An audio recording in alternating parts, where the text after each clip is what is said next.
La casa al final de la cuesta tenía, desde hacía 30 años, la reputación de un lugar que no debía ser nombrado en voz alta.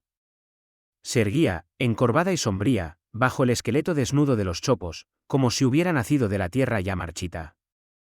Sus cristales, rotos y empañados por la niebla, miraban al pueblo con la indiferencia de los ojos de un muerto. Los más viejos decían que la habían construido con prisas y secretos, que en sus paredes se habían guardado rencores, que en su sótano se habían enterrado promesas rotas. Nadie la habitaba, ni por necesidad, ni por valentía. Nadie, excepto una noche. Era la noche de Todos los Santos. Martín volvió tras 10 años al pueblo para resolver el testamento de su tía Ángela, su única pariente. Recordaba la cocina cargada de olores, la escalera que siempre crujía, el piano amarillento y la puerta del sótano encadenada. Esa promesa rota lo esperaba ahora. Ahora, empujado por la burocracia y por una curiosidad que no supo nombrar, Martín decidió pasar la noche en la casa para tomar medidas del lugar y revisar los muebles. No avisó a nadie. Con una linterna, un termo de café y el último rayo de incredulidad a cuestas, llegó al portón y lo empujó. El vestíbulo olía a polvo y a aceite viejo. La linterna movió haces de luz sobre retratos cuarteados, sobre un reloj detenido a la hora en que la memoria se quebró. En la pared colgaba una fotografía de la tía Ángela cuando era joven, la boca apretada, los ojos demasiado serios para la sonrisa. Martín sintió un tirón indecible al verla. Algo en esa mirada parecía suplicarle que no tocara lo que estaba escrito debajo, nunca abrir. Promesa.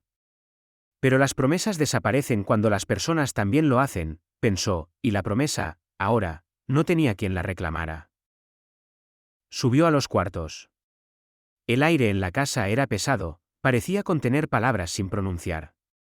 En la sala, bajo una sábana amarillenta, se adivinaba la forma del piano. Martín se acercó y quitó la sábana con el mismo respeto con que se desenvuelve un cadáver. El instrumento no estaba afinado, las teclas, al ser pulsadas con dedos torpes, lanzaban notas cortas que se quedaban detenidas en el aire como insectos golpeando una lámpara. Sin razón, Martín tocó una secuencia de acordes que le devolvió un recuerdo, la tía tocando, la ventana abierta hacia el jardín, las cortinas bamboleándose, una canción sin letra que el niño había aprendido sin saber por qué. La nota final, como una frase olvidada, se repitió sola, sin que su mano la empujara, y el silencio que siguió fue más intenso que la oscuridad. La noche se fue adentrando. Martín, motivado por la pulcritud de su tarea, se perdió midiendo habitaciones y anotando en su libreta, dormitorio norte, 2 camas, una cómoda, madera podrida. Sala de costura, máquina Singer con funda.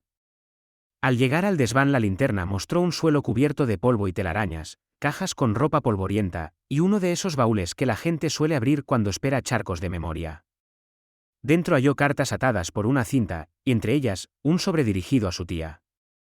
La caligrafía no era suya, era firme, angular, y cerraba una carta que comenzaba con una fecha, 31 de octubre. Martín tragó saliva. Eran cartas. Muchas cartas que hablaban de una presencia, de algo que cruzaba el jardín como quien camina por la casa sin usar las escaleras, algo que llegaba en silencio y exigía ser escuchado. Las cartas terminaban con la misma advertencia, no permitir que el sótano sea abierto. La letra se volvió más temblorosa conforme bajaba en la pila, y la última, húmeda y casi ilegible, llevaba una posdata: si alguien la abre, que sea la familia, y que lo haga con una luz blanca que no provenga de la casa. Martín dejó las cartas donde estaban, el café en el termo ya estaba frío. La puerta del sótano no sorprendió, la cadena y un viejo candado atrapados por el óxido, una cerradura que parecía no girar desde otra era. Martín buscó la llave en el timbre de las memorias. La encontró en la cómoda del dormitorio principal, envuelta en una servilleta amarilla. La llave era más pesada de lo que esperaba. Su mano, al tocarla, notó un frío que subía por el hueso. Pero la curiosidad y la obligación empujaron sus pasos, después de todo, la casa le pertenecía ahora. Abrió el candado. La cerradura gimió con una voz de protesta, y la cadena cayó al suelo con un sonido seco. Abajo, la escalera olía a humedad. Martín encendió la linterna y descendió. El sótano era más grande de lo que había imaginado, una bóveda baja con nichos, tarros, y en el centro, una mesa cubierta por un mantel. Sobre la mesa, una lámpara de aceite apagada. En una esquina, una puerta de madera pequeña, distinta de las demás, con marcas que parecían garabatos tallados en la madera. Algo más había, un círculo pintado en el suelo con tiza blanca, del cual partían líneas hacia las paredes. Martín recordó las cartas: no permitir que el sótano sea abierto, luz blanca. Sacó su linterna, y después de dudar, encendió la lámpara de aceite.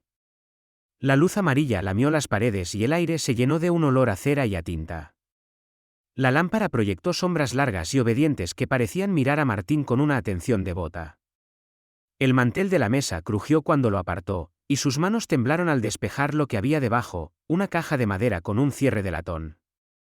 En su interior había fotografías, recortes de periódico, y algo que Martín no supo nombrar de inmediato, un pequeño muñeco de trapo con botones como ojos, cosido con hilos negros que formaban un mapa en miniatura. La linterna de Martín falló durante una fracción de segundo.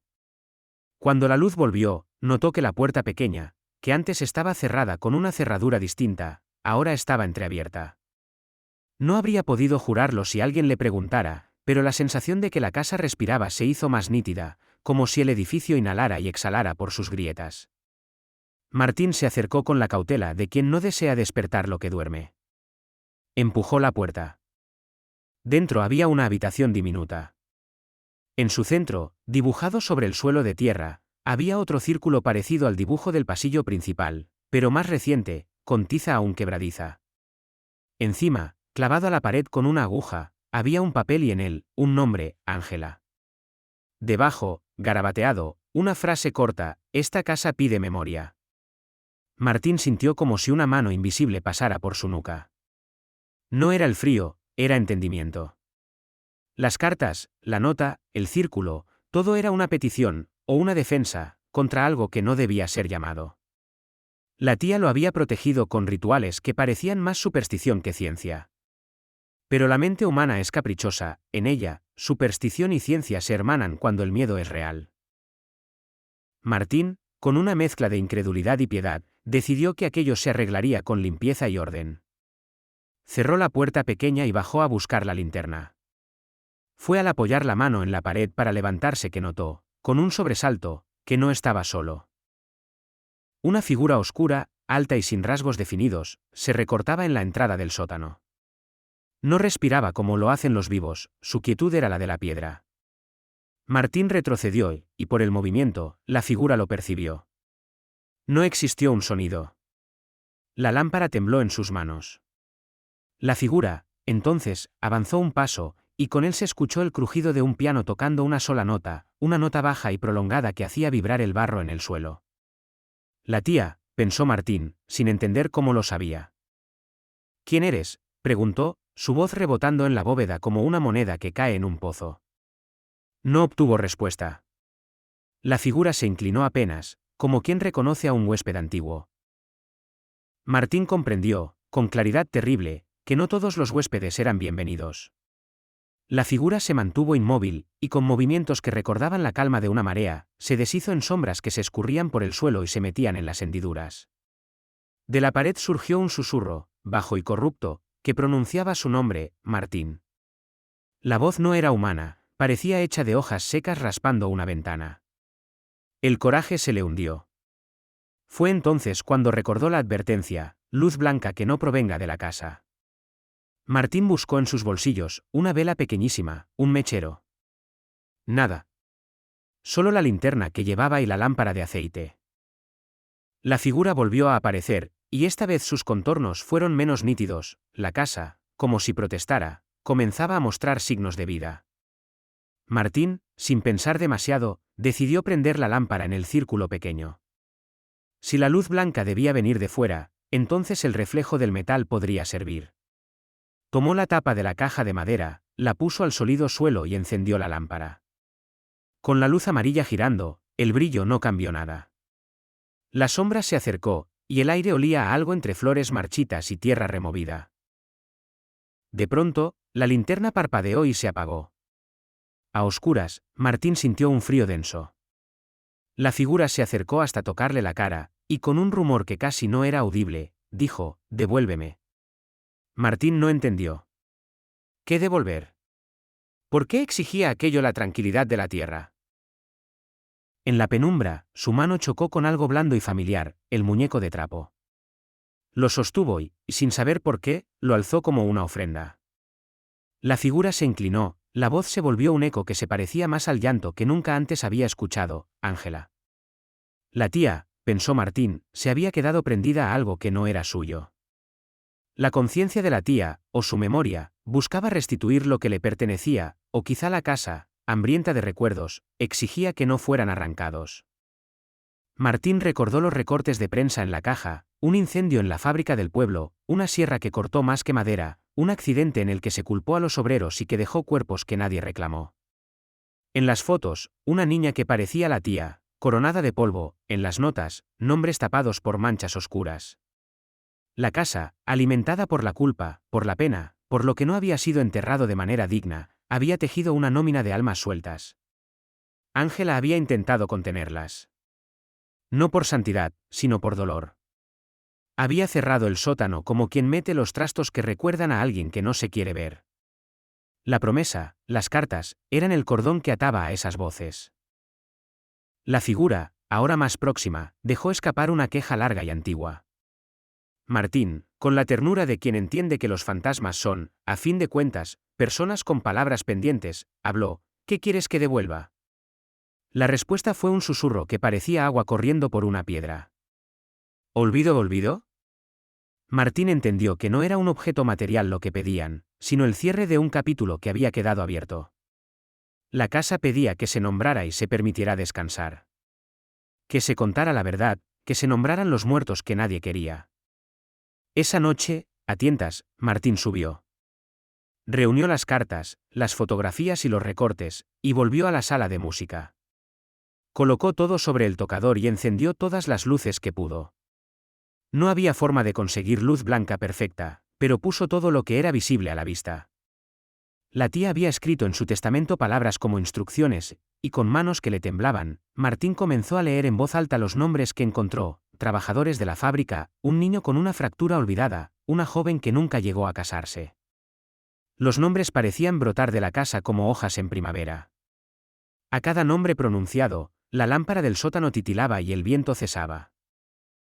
Cuando llegó al último nombre, la casa se abrió en un suspiro y el aire se llenó de una claridad que Martín no supo clasificar. No era la luz del día, sino la de algo que ya no pesa. La figura descendió una vez más, en la forma que pudo reconocer, dejó entrever un rostro; no era feroz ni malévolo, era un semblante que pedía justicia, que pedía recuerdo. Las voces, que antes arañaban las paredes, ahora cantaban, un murmullo triste que tenía acordes de cuna. Al pronunciar el último nombre, la figura se desvaneció como la niebla cuando llega la mañana, y con ella se quedó un silencio que era, esta vez, descanso. Martín cerró los ojos. El corazón le latía con la fuerza de quien ha recorrido una noche entera en la frontera entre el pasado y el presente. Al amanecer, el pueblo despertó a su ritmo habitual: gallos, el bar abriendo sus puertas, el cartero que acudía con su rutina. Martín, con las bolsas bajo los ojos, dejó la casa atrás y fue a la notaría a firmar los papeles finales. En la plaza, alguien le comentó que habían pasado rumores de luces en la casa, de sonidos de piano, de una mujer que parecía caminar por la cocina. Martín sonrió sin decir nada. Había algo en su gesto que parecía un secreto compartido con la madrugada. Pasaron las semanas. La casa, que antes abría sus ventanas a la noche y cerraba sus llagas con murmullo, quedó en paz. Los viejos del pueblo dijeron que fue porque algún familiar había vuelto a cumplir lo que la tía había pedido: memoria. Otros sospecharon, menos poético, que los ratones habían ocupado los rincones y que el viento había cambiado. Martín, por su parte, volvió de vez en cuando para dejar flores en el jardín, flores sencillas, nada extravagante. Nunca volvió a abrir la puerta del sótano. En su libreta, junto a la lista de medidas de la casa, escribió una sola anotación: aquí hubo un nombre que necesitaba ser dicho. La noche en la que Martín pasó en la casa quedó, para él, como una marca tenue en la piel. No hablaba mucho de ella, las palabras se le quedaban cortas. A veces, en la ciudad, cuando la lluvia golpeaba las ventanas con un ritmo que le recordaba los pasos de alguien que sube la escalera, Martín cerraba los ojos y escuchaba, muy lejos, una nota de piano que parecía preguntar si todo había sido dicho. Entonces murmuraba un nombre, por si acaso, por si alguna voz aún buscaba ser cerrada con la ternura de la memoria. Y en el silencio que queda cuando se apagan los últimos temores, la casa suspira. No porque la casa tenga que recordar más, porque, finalmente, alguien la escuchó.